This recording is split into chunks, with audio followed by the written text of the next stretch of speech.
myself a classical oil painter, but I'm more of a copyist. A copyist is someone who makes copies of old paintings in similar methods and so on. So I don't have that many originals, and some would consider that not an artist or a painter. I come from Turkey, and it has been now almost 6 years in Berlin. I have a hate-love relationship with Turkey. I mean, at the end of the day, it's where I'm from, it's the food that I'm used to. At the end of the day, we are the citizens of the nation and culture we're raised in, but I did have a reason to leave. Perhaps another thing I miss in Turkey is, I don't know if you have noticed, but there is an acknowledgement of arts that are Middle Eastern, Asian, African, South American in those locations and not necessarily outside of them. In Turkey, wood carving is art, calligraphy is art, porcelain painting is art, while in Europe they are mostly crafts and they don't have the same art space. I always found it weird that carpets are simply furniture and paintings are artistic decoration. That's one thing I miss, that artistic appreciation for crafts. I wanted to be an archaeologist and a biologist, and I wanted to write poetry, and I wanted to paint, and I thought I could dance. You know, I had an excitement for everything. It was more of a process of elimination that these things fell out one by one, and eventually art was what was left and what I settled on.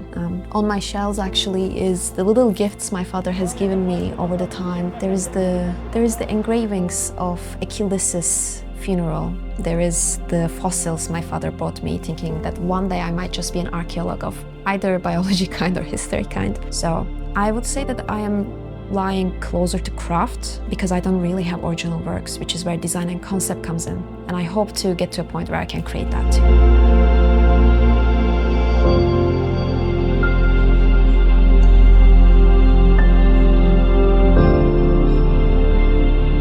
As much as I am Turkish Republic didn't really want me. And under those circumstances, I loved the culture. I loved living there, but you do sense you're not wanted, and at that point you have to leave. I guess I could have stayed. A lot of my friends had to stay, but then we live in opposition to ourselves. We live by cutting corners, trying to be invisible. And it is a life, but it's not the life that I found worth living for the sake of staying. There's a bit of survivor's guilt that comes with that. I quite often think back to my friends and wonder if they are going to be okay, if they are going to be finding solutions, making change, or if they're going to cut corners to the point that they're not themselves anymore. But you can't really get them out either. So Turkish Republic in the same time is home, bit of a graveyard, worry for my friends, love for my family, a desire to go back, and uncertainty if it wants me back. What do I really love about Turkey and growing up there? Oh boy. The weather, because if you are someone who was raised anywhere close to Ecuador, and I know the Turkish Republic doesn't really count, but it is kind of close to Ecuador, the weather is significantly warmer and you get used to it.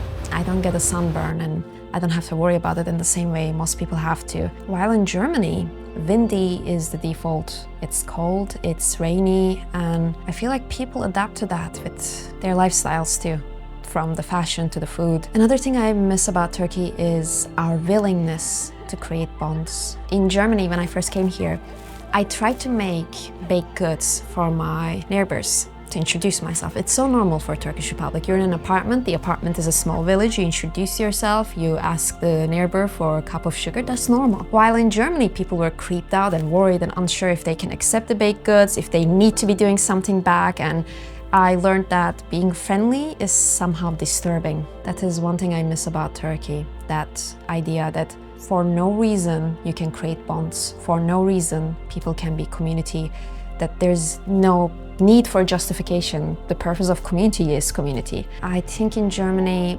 it's a bit more individualistic, and there's benefits that come with that. There's no neighborhood watch that constantly oppresses and judges you. There's no, your neighbor saw you leaving and they let your father know, and even though your father knew, he had to act like he was angry because the other neighbors will judge him otherwise. Neighborhood pressure is a real thing, but the lack of community is also a real thing. I don't know which one I prefer.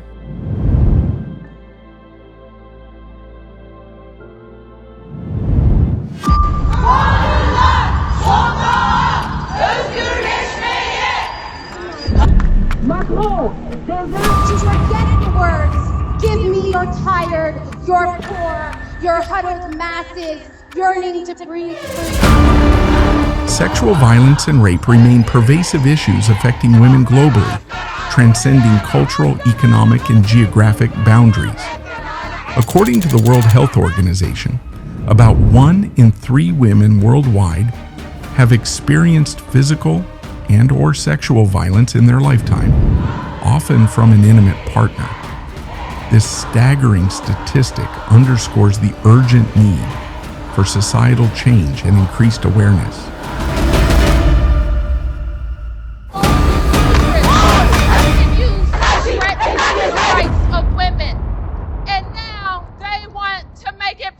Abuse becomes internalized with relationship, normalized. And if you're not getting much love and attention, you're willing to get it from anywhere.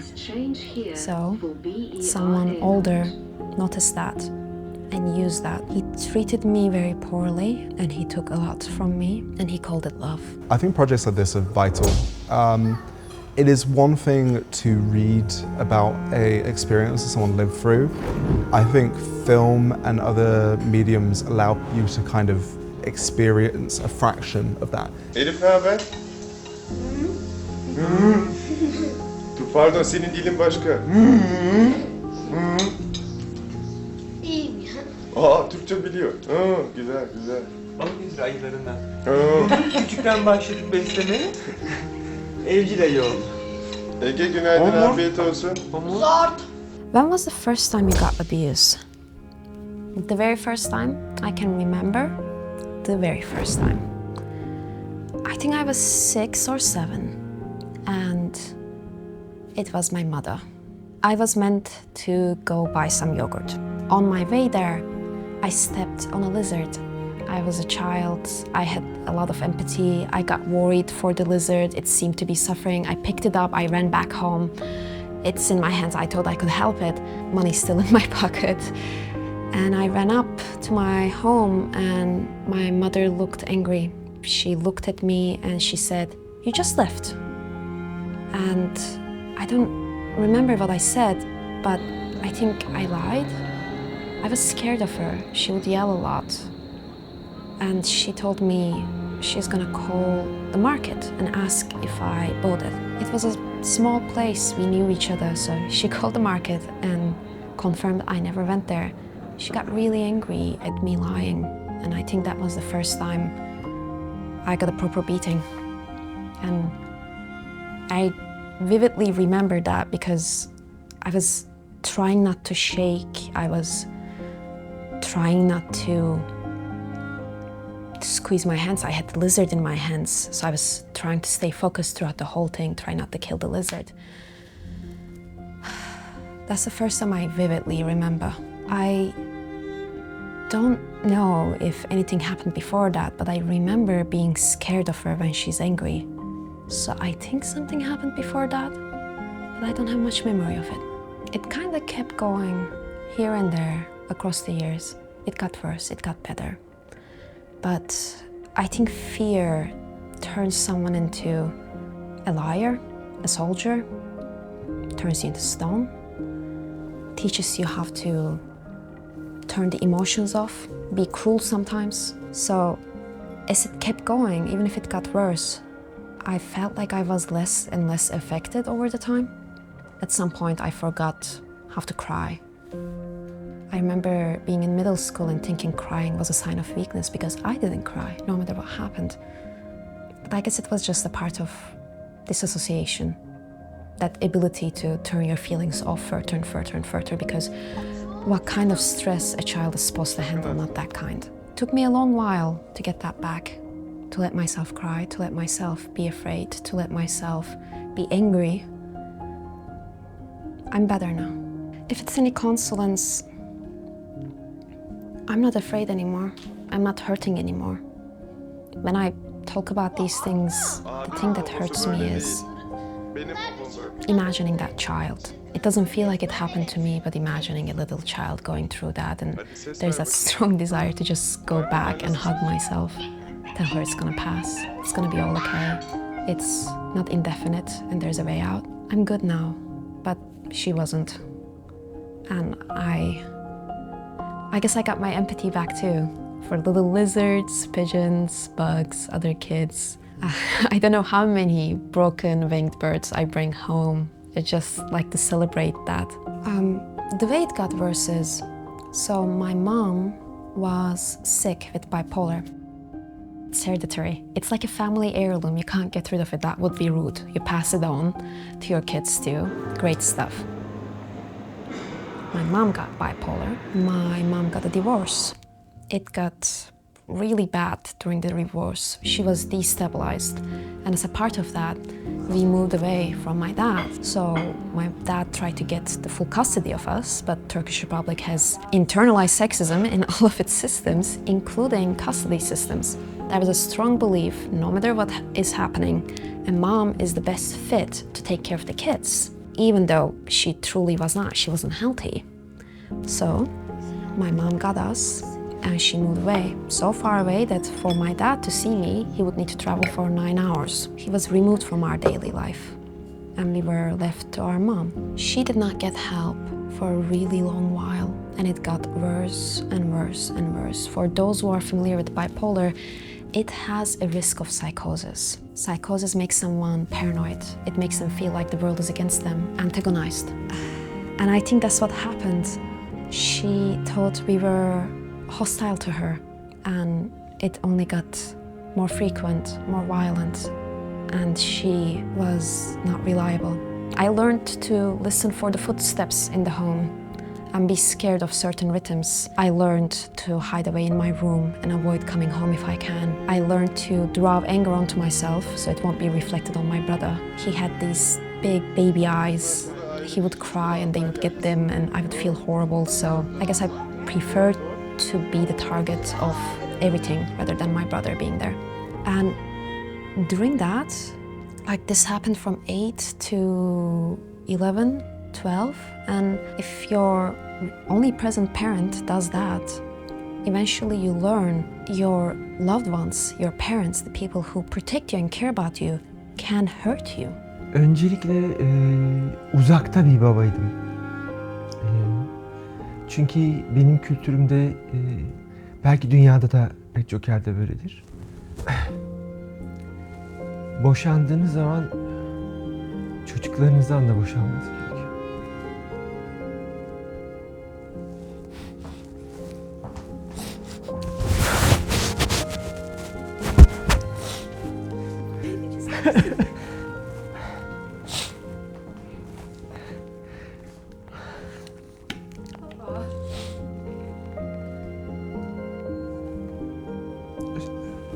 Biraz beklemem lazım.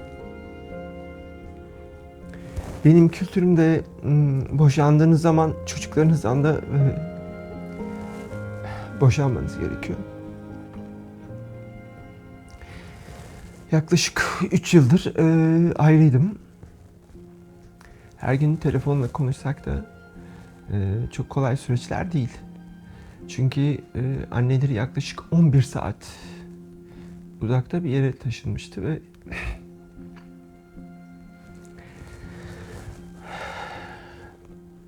zor bir süreçti gerçekten. Bunu öğrenmeden önce annesinin gel kızını al telefonuyla o 11 saati işte 7 saatte falan geçtim. Kafeye otur, kızın bekle beni diyerekten. Hukuki süreçler de zordu. Çünkü velayet başka birinde. Almanız, okula yazdırmanız, daha 12-13 yaşında bir kız. Ve benim yaşamımda bir insan var. Ne olduğunu bilmiyorsunuz. Sadece onun tabiriyle yaralı bir hayvan gibi.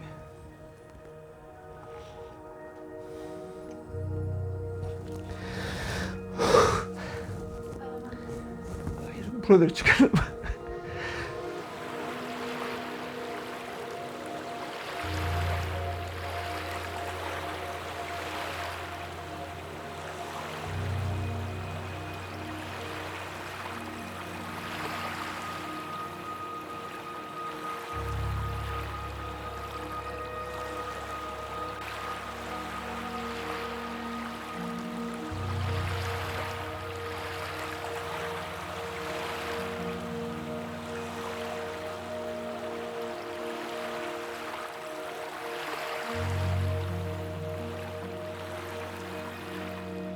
I mean, in between love bombing, sexual abuse, but it meant that I get to stay away from home.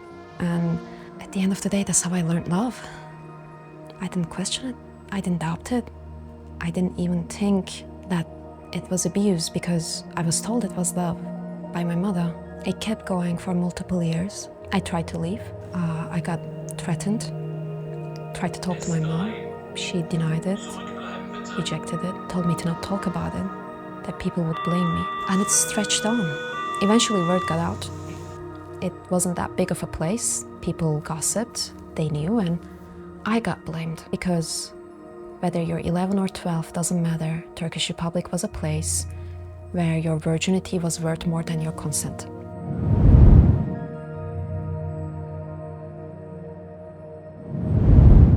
When he first came to me, he said he likes me and that we were dating, and he offered me a safe space to stay in his home when my mother was lashing out. And he comforted me when I cried. Over the time, he started asking for things and I didn't want to. So he took me to his bedroom by force. I cried and I trashed and I begged. And he told me, you're not gonna be able to stop it, so you might as well figure out how to enjoy it. And it just kept happening again and again. I didn't know who else to go. He was the only person who supported me when something happened at home. And I didn't know how to say no because he insisted that this is what boyfriends and girlfriends do. When I started saying I'm gonna leave, he told me that I'm not a virgin.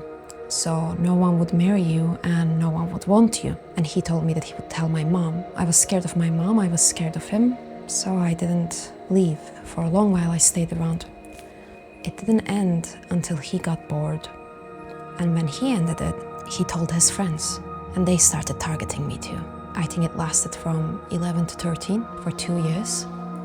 They were in the last year of their high school and I was in middle school. I remember having my school uniform. I remember bleeding down my legs. I remember crying every time I leave his house, sitting on the pavement and going home completely numb, going into the shower with my clothes on and just sitting there. I remember my mother seeing me enter the home like that and pretending she has never seen anything. I don't know what happened to my mind in those years, but eventually I just started going catatonic, stopped feeling, as if your mind just breaks and you shut down. I don't think I got out of it until I moved in with my dad years later.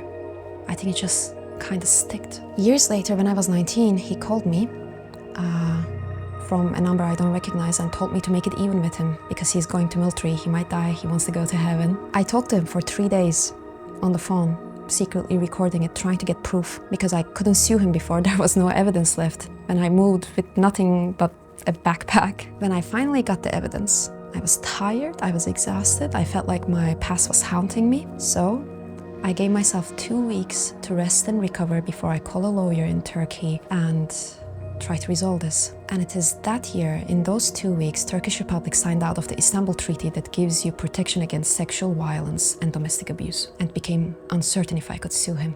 İlk öğrendiğimde çok büyük bir öfke duydum. Buna çanak tutan annesine. Bu olayı bildikleri dedikodusu çıktığı halde kızıma destek olmak yerine kızımı dışlayan, ittiren okuluna.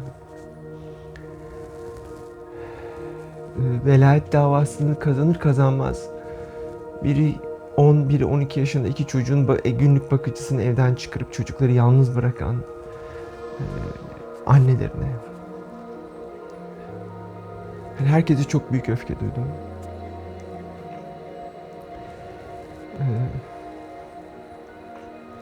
Ama sonra daha acil bir dert var. Çünkü daha hala ergen, hala hormon, günlük yaşamın içinde bir sürü sorun var. Yani velayet davası sürüyor, basit şeyi çözmek sorun. 6 ay içinde kardeşini aldık, onun da çok içe kapanık, hatta beslenme bozukluğuyla aldık. Yani bir sebze yeme takıntısı olduğu için. Yani oğlumu 12 yaşında 8 yaş kıyafetleri giyer bir halde aldım. Ve işte 2 yıl içinde ayak numarası 32'den 37'ye çıktı. Yani büyüme hızını düşünün. Şu an 1.95 bir herif. Karya da hani her anlamda psikolojik olarak, fiziksel olarak iyi durumda değillerdi.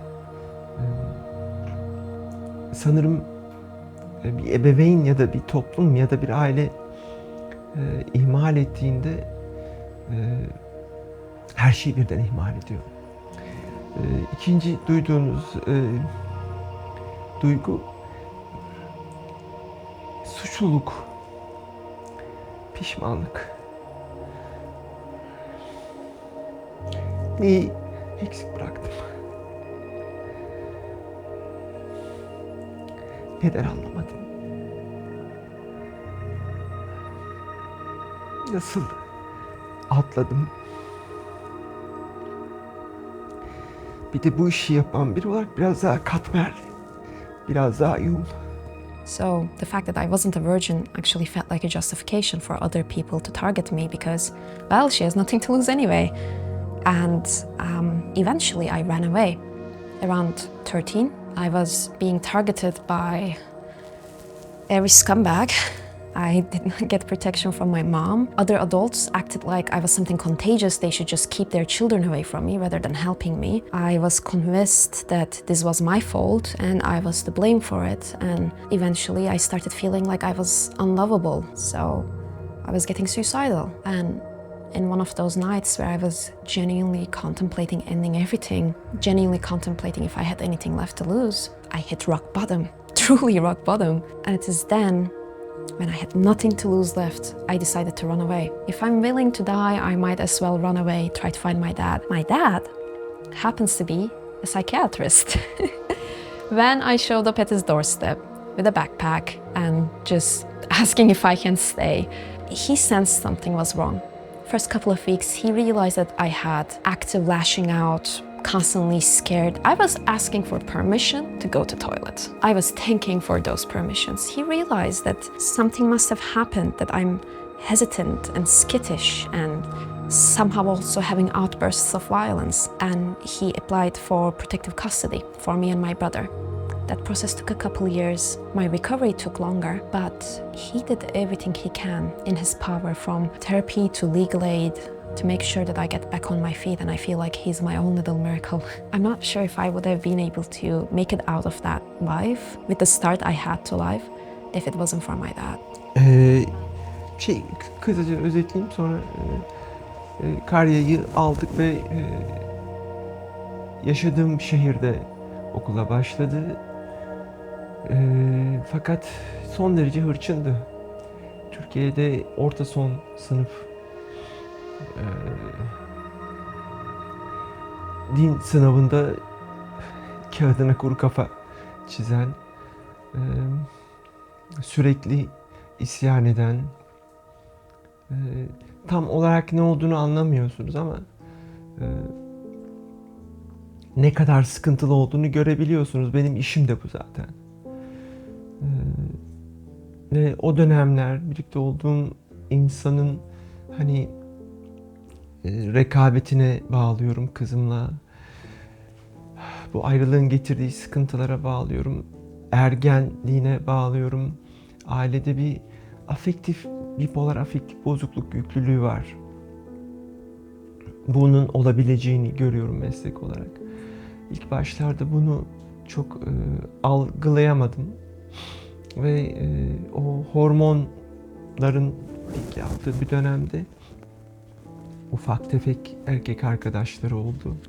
Sadece anlamaya, izlemeye, bu süreci tamir etmeye çalışıyordum ve bir kardeşi de annesinde kalmıştı ve çok korkuyordum. Onu almak için velayet davası açtım ve çok zor bir hukuki süreçti bu. Çünkü oğlum da çok korkuyordu. İlk olan şey, hani bunu Karya hemen söylemedi. Çok sonra söyledi. İlk duyduğunuz şey tabii ki korkunç bir öfke. Annesinin imalarından yaşamına birinin girmiş olabileceğini biliyorsunuz. Yani kızın sokakta, kızın şöyle oldu, kızın böyle oldu gibi. Ama o benim kızım sonuçta. Ama öğrendiğim zaman çok büyük bir öfke.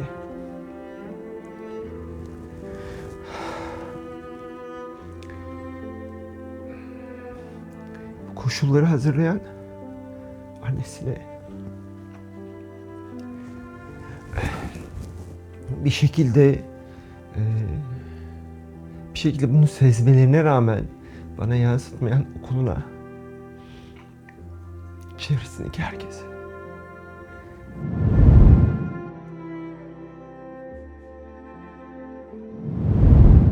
And I started talking to my mother again after everything that happened. Even those relationships are being healed. It did take more than a decade, but it does get better. When it comes to support systems, sometimes if you were in a situation like me where a nation is not built to support you, sometimes what you find is other people who understand, other people who have been through similar things. Sometimes you find them online, sometimes you find them in your neighborhood. If there's nothing, then there are people. Two people is stronger than one. To be able to talk to someone is something to begin with. If there's nothing, there's community. Seek people. I'm Ross. I live in the UK and I'm currently working as a writer and producer in the science field. How did me and Karya meet? We met online as two rather, I think, isolated teenagers, and we've just kept talking ever since. I think it's over a decade now, and we go back and forth about how many years it's been. In retrospect, what was it like to grow up in a place with so much security? I find that a really interesting question. The UK is relatively safe. There is a lot wrong here too. We definitely have a lot of security in the sense that, you know, we're observed. There are more cameras here per mile than I think any other country. But there are definitely issues here too, you know. I think if you stand out, sometimes you will not have the best time. It's, I mean, personally, I'm kind of that nice middle ground height where it wouldn't be bad to get punched, it wouldn't look bad for someone to punch me at a bar, but it would also be relatively easy. And yeah, I think what's kind of the key difference between security as a male versus as a female in this country is it is always typically the men enacting the violence on the other person. It is not that men are facing violence from women. That very rarely happens. It's very typically a man is attacking a woman or a man is attacking a man. And that the masculinity culture here is complex, to say the least. I never really quite blended with the whole get into football thing, and kind of just progressed from there. I'm very comfortable as who I am these days, but back then, my differences definitely isolated me.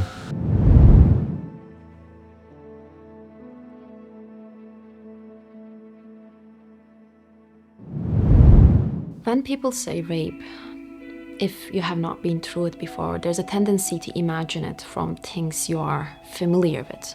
We are all familiar with sex. So people imagine a violent version of sex, but that's not what it is. I have scars in between my inner and outer labia that after 13 years still tear sometimes and bleed.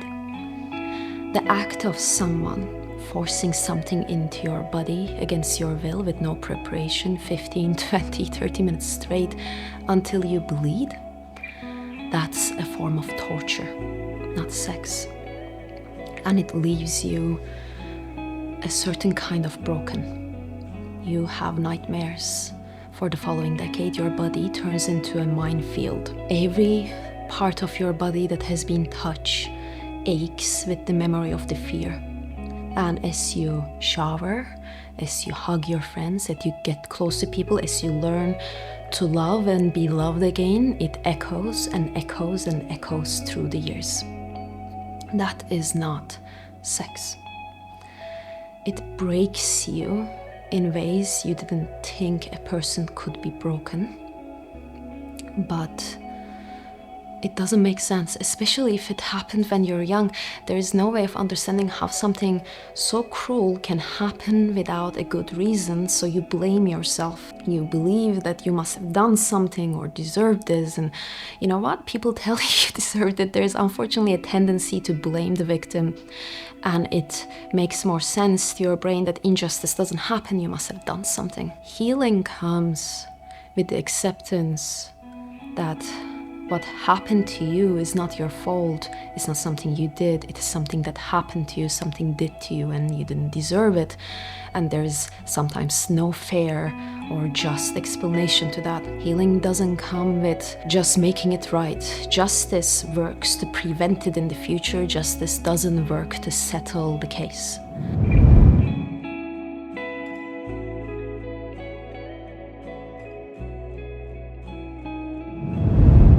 I'm Rita Booker Salimosi. I'm an intercultural communication coach with a migrational background. I was born in Romania and raised in Austria. I studied psychology to understand my own family because we were very, very conflicted. The change of systems, the change of governments, the change of family systems and background broke my parents' heart. Today, I know it's called culture shock.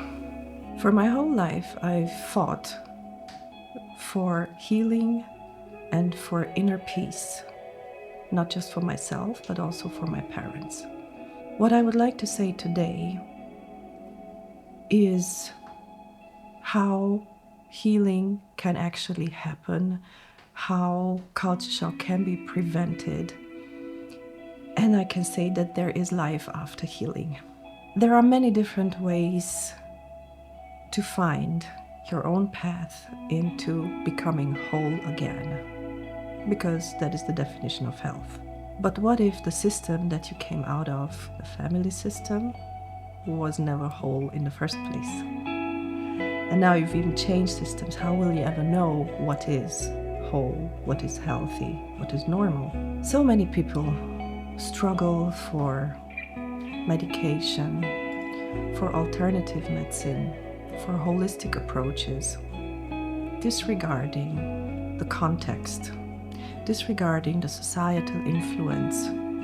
If your identity is not only based on your name and the place you were born, and maybe the name of your father, what is it really based on?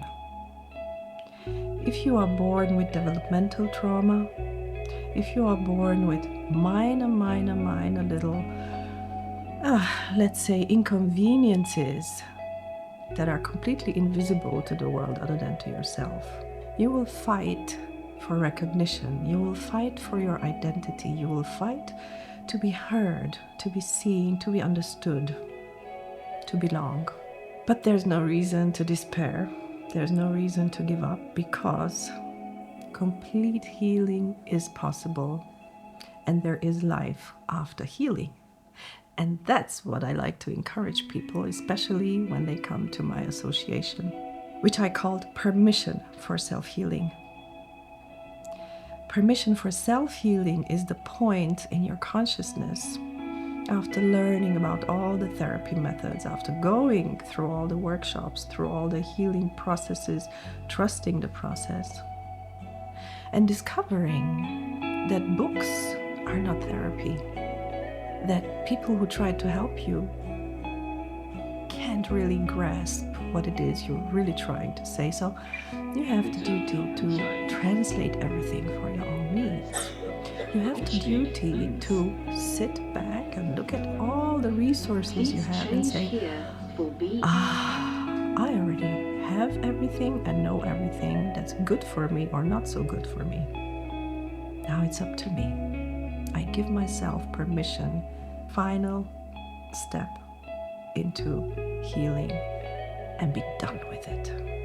I want to be done with it, and I want to celebrate life, and I want to look around and reconnect with everybody and reconnect with the purpose of my life, and even if it's only to end the generational trauma of my family. Ve Bu çok konuşulmalı ve bu liseden itibaren, ortaokuldan itibaren eğitilmeli.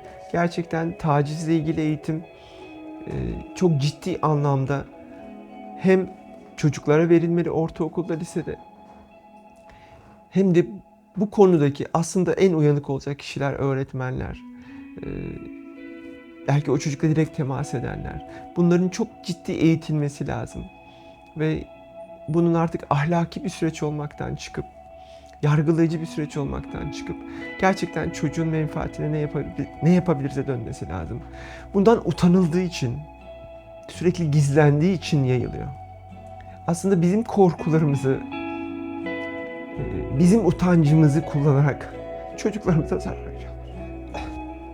Bu bitmeli. En kısa zamanda bitmeli. Bunun tek yolu daha çok konuşmak. Ne yapılacağını tam olarak bilmiyorum. Yani size şu reçeteyi çıkaramam. Ben sadece bir baba psikiyatristi alanda biriyim ama tek yolu var: konuşmak, apseleri açmak, daha çok konuşmak, daha çok konuşmak, daha çok tartışmak. Başka bir yolu olduğunu düşünüyorum.